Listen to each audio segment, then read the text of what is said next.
Hello and Merry Christmas 2022 from the Prison Officer Podcast. You know, I just wanted to get on here and tell you guys thank you.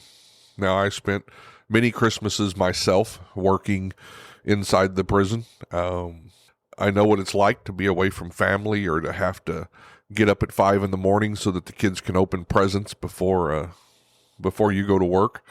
Or sometimes they have to put it off for an entire day. I've had the family have to wait till I had a day off, so we may have Christmas the day after or the day before. And I know that many of you are doing that. I just want to take the time to say thank you and let you know that there are people thinking about you while you're at work and while you're doing the tough job. Because just because it's Christmas, the job doesn't get easier. You don't get to kick your feet up on the table today. Matter of fact, you're probably going to be running a larger meal than usual, and you may even have inmates who are dealing with the stress of being in prison or being in jail during the holidays, and they're gonna act up. So a lot of people think it's an easier day for us on the inside, but very often I found that one of the tougher days was the holidays, whether it be Christmas or Thanksgiving or whatever. It seemed like we always had a little more action. So one of the things I thought about doing, and I had a script prepared as I was going to also talk about what happened in 2022 and where I thought we were headed in 2023. I'm not going to recap 2022. There was it's not a fun read. It was a tough time for corrections this last year. A lot of you guys, and I get to go out as a master instructor for PepperBall, and I get to go out and visit with a lot of you guys and gals in jail and in prisons and talk to you about your jobs and what's going on. And I know that your overtime and your hours of work are off the chart. I've talked to some of you who are getting mandatory 3-4 times a week, and that's just extra stress on you and your family. And I know absolutely I was an overtime hog. I worked a ton of overtime. Many times I worked 4 or 5 times a week, but there's a big difference from when you volunteer for that overtime and when you're mandatoried. And I know that. So I know some of you are really feeling beat down, but just know that there's light at the end of the tunnel. If we work together, there are people out there trying to make things better. This last year, there has been, maybe not for all of you, but for a lot of you, pay has went up, which is a long time coming and hopefully not done yet.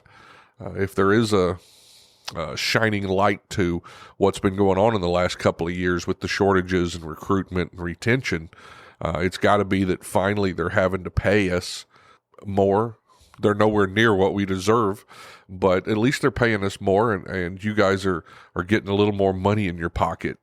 So if there is a bright light to that, or a light at the end of the tunnel, I think that may be it.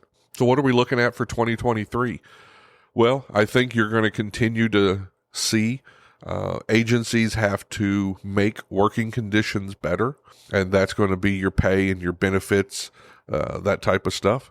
I think you're going to see agencies start to rely on electronic security measures more, which I'm not totally for. I know there's agencies looking at drones instead of patrol vehicles or towers. I know that many agencies are looking at some of the new generation of fence and motion detectors, infrared, stuff like that. So I think you're going to see some of that coming on as they try to deal with the staff shortages.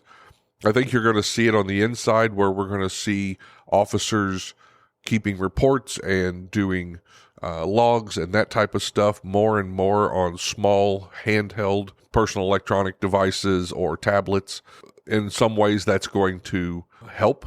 In some ways that's going to add one more layer to the disconnection that happens between the line staff and the administration. And I think it's also going to disconnect officers from the inmates that we supervise. We already have a lot of that happening, but those are some of the things I think that you can look for in the next year. You're going to see more and more of that. As I look around the internet, I do see at least more of a conversation going on than I've seen in the past about what we do and what corrections deals with. Now, some of that is people looking into what we do because there hasn't been done well in some areas. Some of that is just people finally becoming aware. They're finally beginning to understand a little bit that the reason they get to have a quiet Christmas Eve with their family, the reason they get to snuggle all warm in their beds with visions of sugar plums dancing in their heads, is because you're at work and you're keeping some of those nightmares locked up.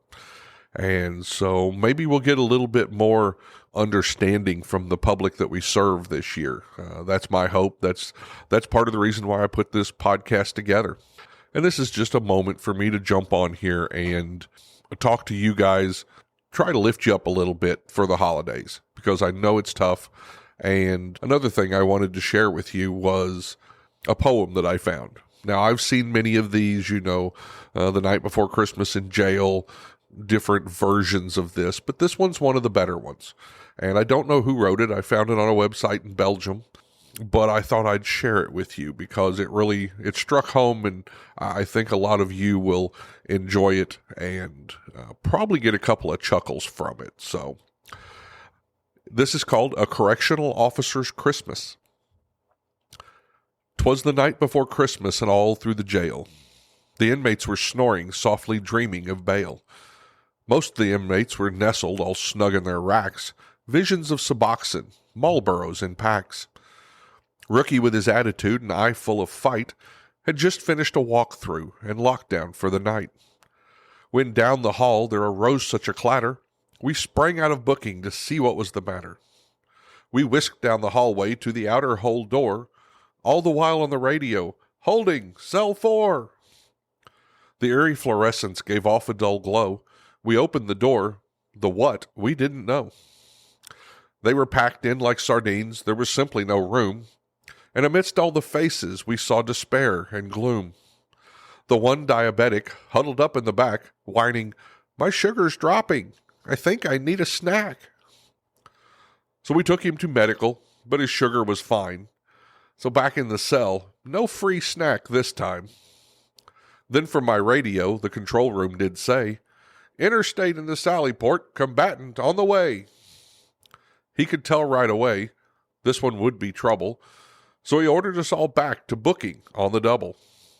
He was cussing and swearing. He reeked of cheap beer, screaming, "Take off these handcuffs. I have no fear." I approached the wino, and in my corrections voice, I stated, "Calm down. Good or bad, it's your choice." We set him in a chair and advised him to stay. I was already reaching for my OC spray. He jumped to his feet. He was looking to fight. I gave him one last warning. Straighten up and act right. He called me an asshole, tried to spit in my face. So I hit the trigger. Top cop. How's that taste? We moved him to the shower to decontaminate. Then we put him in a cell. The booking process could wait. When he sobers up, we will try again. Hell, he's already asleep. I'd call that a win. So remember, while you're all snuggled in bed and sweet dreams of Christmas dance around in your head, think of all of us COs out there fighting the good fight.